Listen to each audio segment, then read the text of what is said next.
नमस्कार मित्रों, मैं हूं आचार्य अंकित नोटियाल। स्वागत है आपका हमारे YouTube चैनल धर्मशास्त्र में। जैसे कि आप जानते हैं कि हम इस चैनल के माध्यम से धर्म से संबंधित जानकारियां लाते रहते हैं, तो आज हम जानेंगे कि पवित्री धारण करने की विधि क्या है, कितनी पवित्री हमें धारण करनी चाहिए, किन किन उंगलियों में पवित्री धारण की जाती है और किन किन कर्म करते समय हमें पवित्री धारण करनी चाहिए। इस पर आज हम चर्चा करेंगे। सबसे पहले हम बात करेंगे कि किन किन कर्म करते समय हमें पवित्री धारण करनी चाहिए। तो स्मृत्यंतर में बहुत सुंदर बात कही गई है कि स्नाने होमे जपे दाने स्वाध्याये पितृकर्मणि करो सधर्मा कुर्वीता तथा संध्या विवादने। अर्थात स्नान करते समय, संध्या उपासना करते समय, पूजन करते समय, जप करते समय, होम अर्थात हवन करते समय, वेदाध्ययन वेद पुराणों का अध्ययन करते समय और पितृकर्म करते समय पवित्री धारण करना आवश्यक बताया गया है शास्त्रों में। इसलिए पवित्री धारण जरूर करनी चाहिए। सोने की अंगूठी भी पवित्री के काम में आती है और सोने की अंगूठी का महत्व कुशा की पवित्री से ज़्यादा बताया गया है। इसलिए यदि आपके पास सोने की अंगूठी हो तो आप कुशा की पवित्री की जगह सोने की अंगूठी धारण कर सकते हैं। इस पर बिल्कुल भी शंका करने वाली कोई बात नहीं है। अगर सोने की अंगूठी उपलब्ध नहीं है तो आप कुशा से बनाई हुई पवित्री धारण कर सकते हैं, पर पवित्री धारण करनी जरूरी बताई गई है। तो कितनी पवित्री हमें धारण करनी चाहिए? तो शास्त्रों में कहा गया है दोनों हाथों की अनामिका अंगुलियों में हमें पवित्री धारण करनी चाहिए। दाहिने हाथ की अनामिका अंगुली में 2 कुशाओं से बनाई हुई पवित्री धारण करनी चाहिए और बाएं हाथ की अनामिका अंगुली में 3 कुशाओं से बनाई हुई पवित्री धारण हमें करनी चाहिए। और मध्यम पर्व में पवित्री धारण की जाती है। पवित्री कभी भी जूठी नहीं मानी जाती है। पवित्री जूठी कब होती है? यदि हमने पवित्री पहनकर भोजन कर लिया या हम पवित्री पहनकर शौच क्रिया करने चले गए तो तब पवित्री जूठी होती है। या हमने उस पवित्री को पहनकर श्राद्ध कर्म या प्रेत कर्म कर लिया तो उस पवित्री को त्याग देना चाहिए। उसको अन्य कर्म में, अन्य पूजा पाठ इत्यादि में प्रयोग नहीं करना चाहिए। तो पवित्री को जब हम त्यागे तो या तो हम उसको गंगा जी में विसर्जित कर दें और या कहीं पर गड्ढा खोद कर गड्ढे के अंदर उस कुशा से बनी हुई पवित्री को हम रख दें।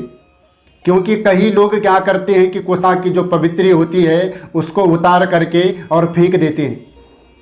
पवित्री को कभी भी किसी गंदी जगह पर नहीं फेंकना चाहिए, क्योंकि पवित्री एक शुद्ध घास मानी गई है। इसलिए पवित्री धारण करनी चाहिए, तभी हमारी कर्मों का फल हमें प्राप्त होता है। यदि हम नित्य अर्थात रोज नई कुशा उखाड़ कर नहीं ला सकते हैं तो शास्त्रों में कहा गया है यदि हम अमावस्या के दिन कुशा उखाड़ कर लाते हैं तो वो कुशा 1 मास अर्थात 1 महीने तक हमारी चल सकती है। दूसरी बात कही है कि भाद्रपद मास की अमावस्या को यदि हम कुशा उखाड़ कर लाते हैं तो 1 वर्ष अर्थात 1 साल तक चल सकती है। उस पर कोई भी दोष नहीं लगता है, वो अशुद्ध नहीं मानी जाती है, क्योंकि कुशा शुद्ध होती है।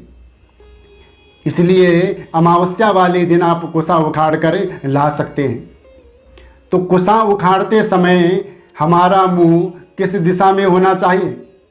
तो शास्त्रों में बहुत सुंदर बात कही गई है कि पूर्वम तो शिथिलीकृत्या खनित्रेण विचक्षणः आदद्यात पितृतीर्थेना हुम फट सकृत सकृत। अर्थात कुशा उखाड़ते समय हमारा मुंह या तो पूर्व दिशा की ओर होना चाहिए और या उत्तर दिशा की ओर होना चाहिए, तब हमें कुशा उखाड़नी चाहिए। किस प्रकार से उखाड़नी चाहिए? तो ओम का उच्चारण करके हमें कुशा का स्पर्श करना चाहिए और उसके बाद कुशा से हमें प्रार्थना करनी चाहिए। विरिंचिना सहोत्पन्ना परमेष्ठी निसर्जना नुद सर्वाणि पापानि धर्म स्वस्थ करो भवा। इस प्रकार से प्रार्थना करके उसके बाद हुम फट कह करके कुसा उखाड़ लेनी चाहिए।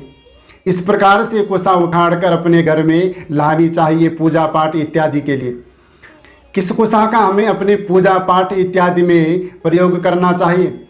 तो बताया गया है कि जिस कुसा का अग्रभाग और मूल भाग अर्थात आगे का भाग और पीछे का भाग कटा ना हो, उस कुसा का हम प्रयोग कर सकते हैं। जो कुसा गंदी जगह पर नहीं हो, उस कुसा का भी हम प्रयोग कर सकते हैं। और जो कुसा गंदी जगह पर पड़ी हो, उस कुसा का हमें बिल्कुल भी प्रयोग नहीं करना चाहिए, उस कुसा को त्याग देना चाहिए। ये शास्त्रों में कहा गया है। कुसा की महिमा क्या है, क्या महत्व है कुसा का? कुसा में किन किन देवताओं का वास होता है? तो गरुड़ पुराण के 9वें अध्याय के 13वें श्लोक में बहुत सुंदर बात कही है। स्वयं भगवान नारायण ने गरुड़ जी से कहा है कि कुश मूले स्थितो ब्रह्मा, कुश मध्ये जनार्दन, कुशाग्रे शंकरो देवस, त्रयो देवा कुशे स्थिता। अर्थात कुसा का जो मूल भाग है उसमें ब्रह्मा जी का वास होता है, मध्य में बीच का जो भाग होता है उसमें भगवान विष्णु का वास होता है, और अग्रभाग आगे का जो भाग होता है उसमें भगवान शंकर का वास होता है। इसीलिए कुसा को किसी भी गंदी जगह पर हमें नहीं फेंकना चाहिए। वहीं भगवान गरुड़ पुराण के 9वें अध्याय के 14वें श्लोक में कहते हैं कि कुसा, अग्नि, मंत्र, तुलसी, विप्र अर्थात ब्राह्मण, धेनु अर्थात गौ माता, ये कभी भी अपवित्र नहीं होते हैं। ये सब कार्य में बारंबार इनका प्रयोग होता है, पर ये कभी भी अशुद्ध नहीं मानी जाती है, ये हर समय शुद्ध ही रहते हैं। तो इसलिए आप पवित्र धारण करें। कुसा का महत्व क्या है वो आप भली भांति समझ गए होंगे। तो जिस प्रकार से मैंने आपको पवित्र धारण करने के नियम बताएं, इस प्रकार से आप कुसा उखाड़ कर लाएं, पवित्र धारण करें। तो आज के लिए इतना ही। मुझे विश्वास है कि हमारे द्वारा दी गई जानकारी आपको पसंद आई होगी। तो हमारे चैनल को सब्सक्राइब करें, लाइक करें, शेयर करें, कमेंट करें। तब तक के लिए जय जय श्री राधे।